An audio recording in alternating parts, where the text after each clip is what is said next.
জয় গুরু, সুপ্রভাত, হরি ওম। ওম অখণ্ড সংহিতা বা অখণ্ড মণ্ডলেশ্বর শ্রী শ্রীমৎ স্বামী স্বরূপানন্দ পরমহংসদেবের অমৃতময় উপদেশবাণী, ষোড়শ খণ্ড। তুমি এক সেতু।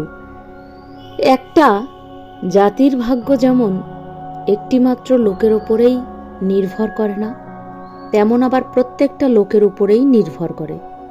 তোমরা প্রত্যেকে নিজেদিগকে তেমন মূল্যবান মানুষ বলিয়া বিশ্বাস করিও, যাহাদের আত্মমর্যাদা সম্পন্ন সদাচার জাতির ভবিষ্যৎকে নিয়ন্ত্রিত করিবে। বিশ্বাস করিও, তুমি ক্ষুদ্র নহ, তুচ্ছ নহ, অবহেলার পাত্র নহ, বরঞ্চ তোমাকেই এমন সব দুরূহ দুঃসাধ্য ও সুকঠিন কর্তব্যসমূহ উদযাপন করিতে হইবে, যাহার মধ্য দিয়া সমস্ত জাতির বিশোধন, উন্নয়ন এবং রূপান্তরীকরণ সুসাধ্য হইবে।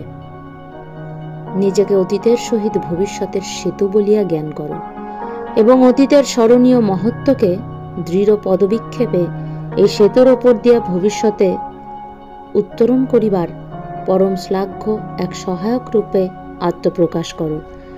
অতীতের মঙ্গলকে ভবিষ্যতের বৃহত্তর মঙ্গলের জনকরূপে প্রতিষ্ঠিত করিবার গুরুতর দায়িত্ব তো তোমারই উপরে ন্যস্ত।